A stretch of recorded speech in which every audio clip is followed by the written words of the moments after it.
Good morning. Sunday morning, night after a big fight night, Saturday night. I hope you enjoyed the fights because there's a lot of great action.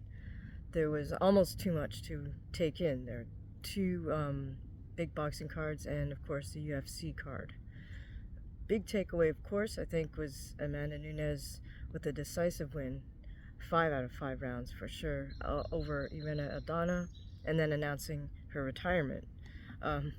So after a really glorious career, two-time champ, two weight divisions, she defended her belt and then announced her retirement in the cage. But overall, I felt the UFC card was far more captivating than the boxing fights. Not to take away from Teofimo's decisive win over Josh Taylor, but I had both his fight and their fight and their boxing fight and the UFC card open at the same time. I just felt myself more drawn to the MMA fights simply because they were more explosive. You didn't really know what was going to happen. Teo's fight versus Josh Taylor seemed to be fought at more or less a steady pace. Some decent exchanges, some sort of switching of roles of being on the outside and circling the perimeter versus pressing the action forward. They kind of went back and forth with that.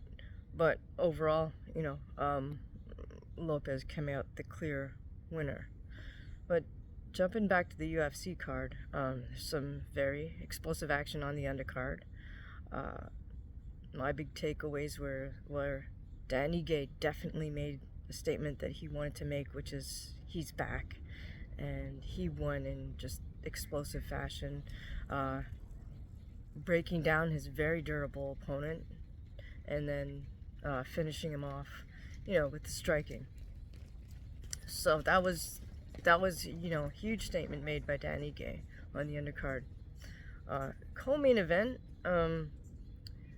wow, Charles Oliveira just came out on fire. I mean, right out the gate, he throws a huge head kick and then just proceeded to continue with big strikes. And they had a little bit of back and forth on the ground with Dariush in top position in Oliveira's full guard, but Dariush wasn't able to do enough damage to Charles from that position to get a TKO or to just even really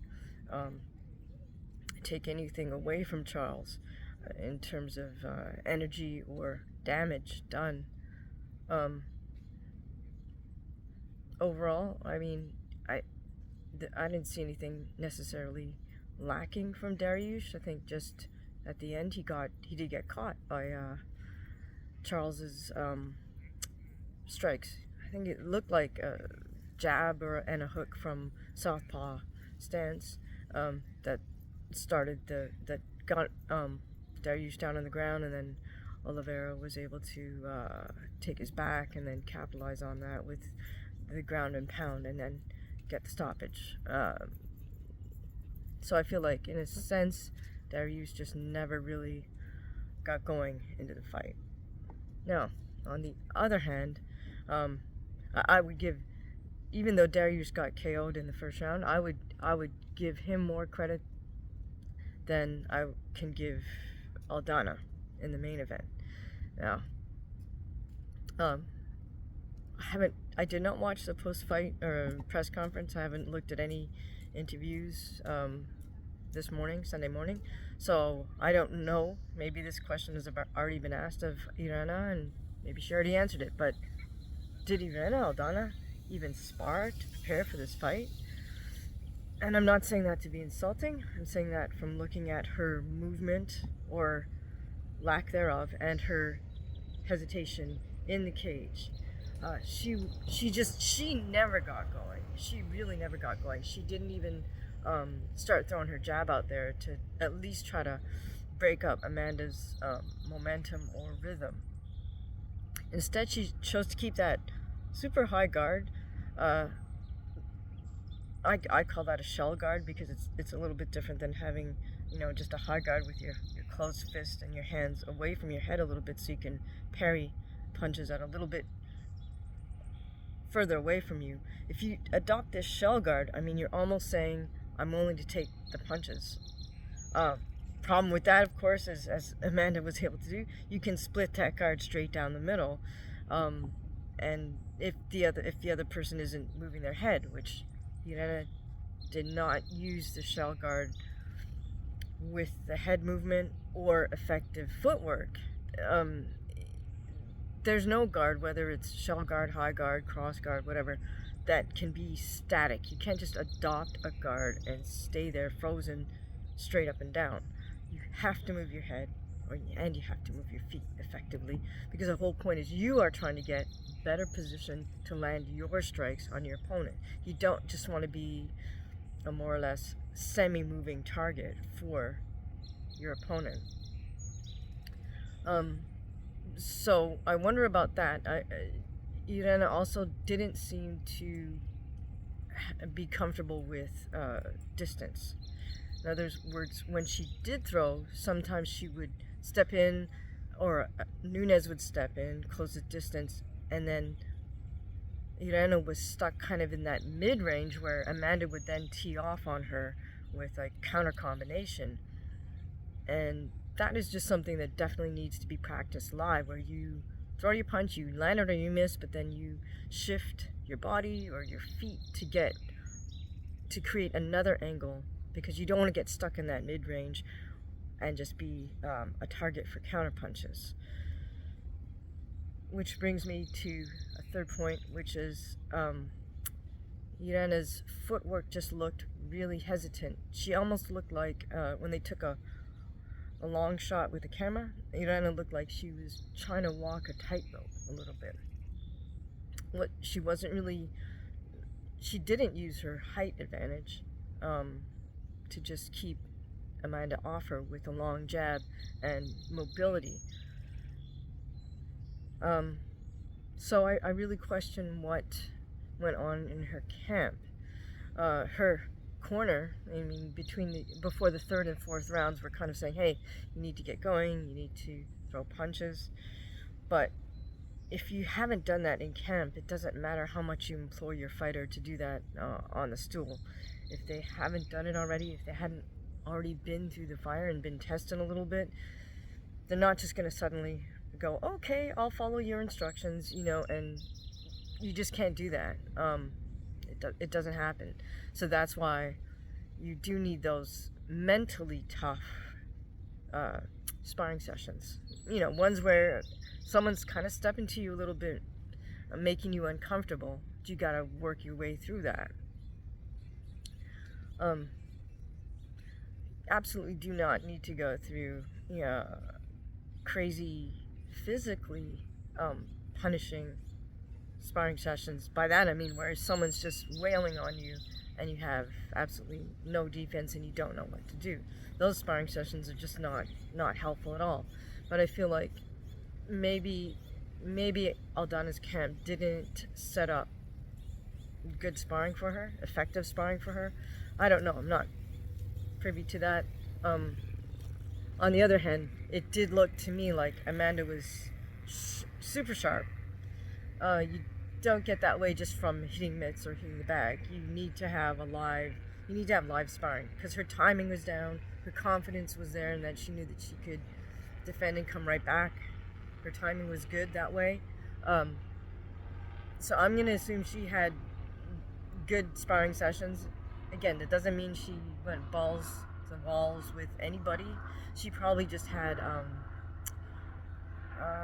effective coaching and effective sparring partners who could kind of emulate maybe what they thought Aldana was going to bring, and then have Amanda work off that.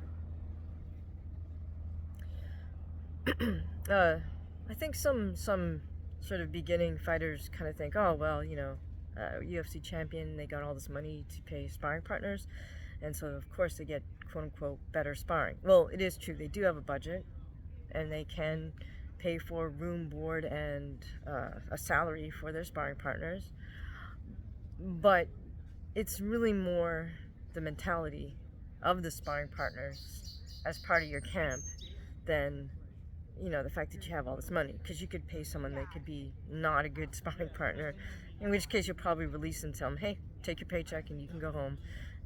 We're good. We'll pay you, but we don't really need your services.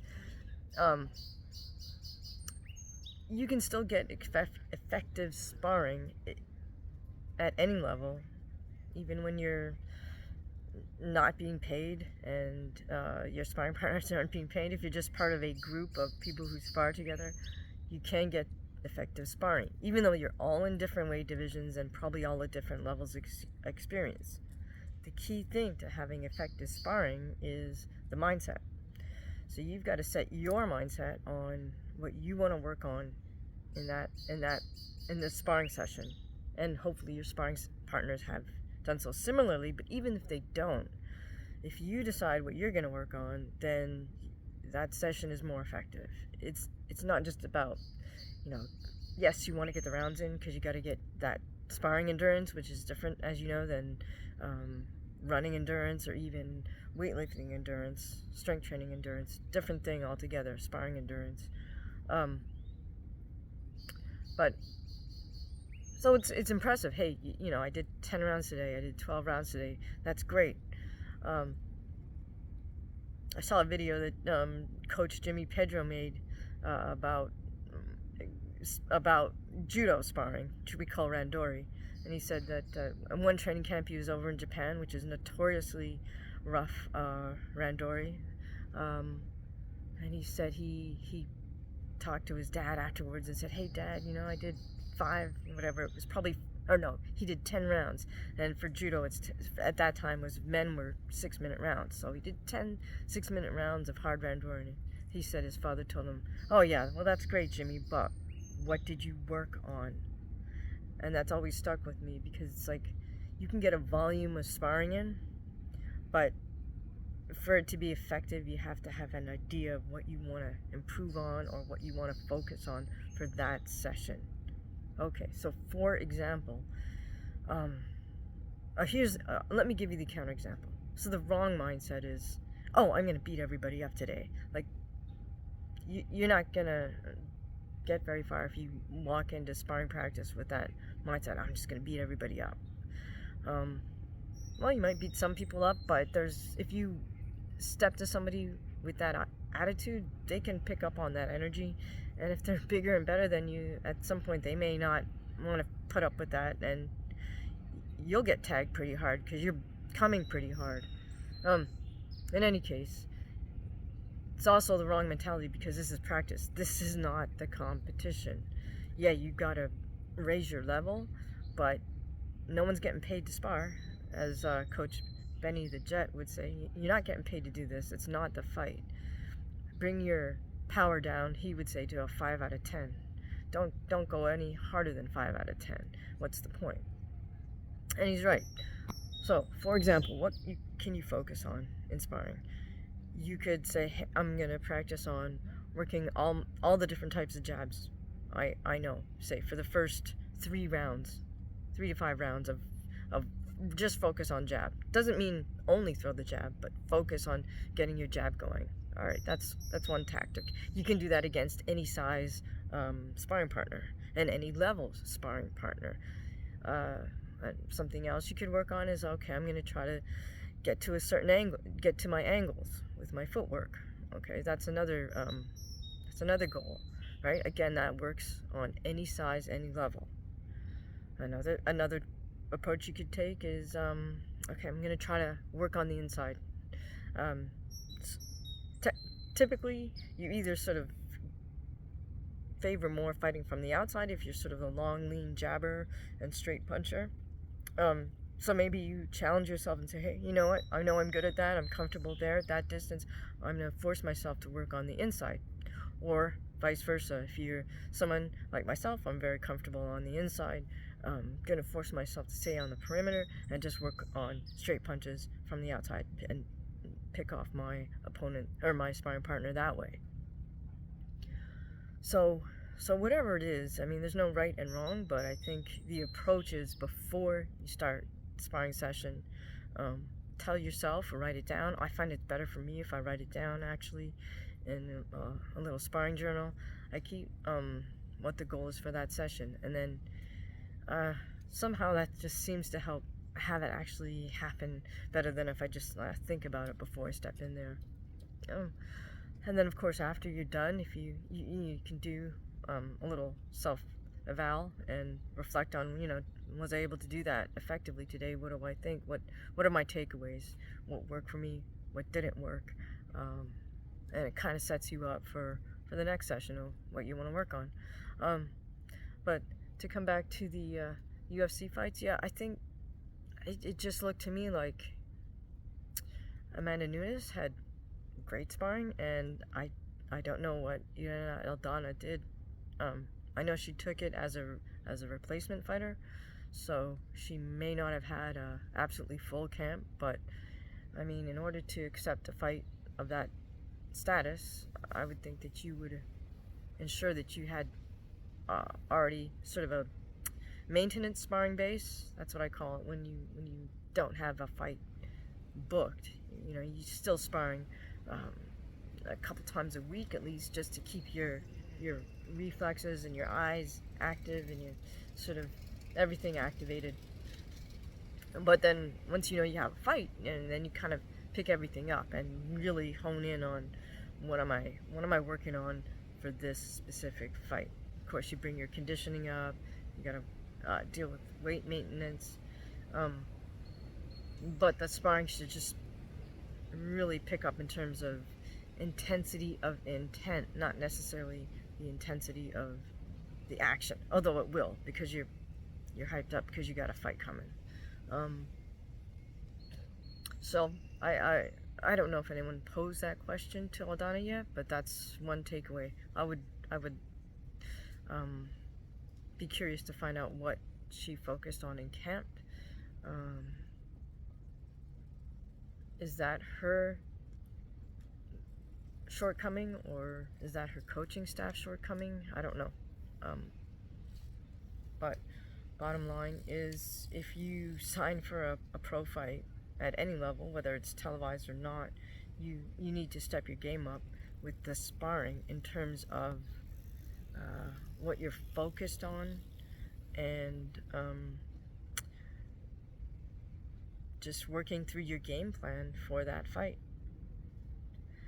Because what you practice in the gym is how you're going to fight. My former boxing trainer told me that. Hey, look, what you do here in the ring, how you spar, this is how you're going to fight. How you hit the heavy bag, this is how you're going to spar. How you spar, this is how you're going to fight. If you're lackadaisical and taking it easy, that's not going to work in the actual fight. You're probably going to get beat, right?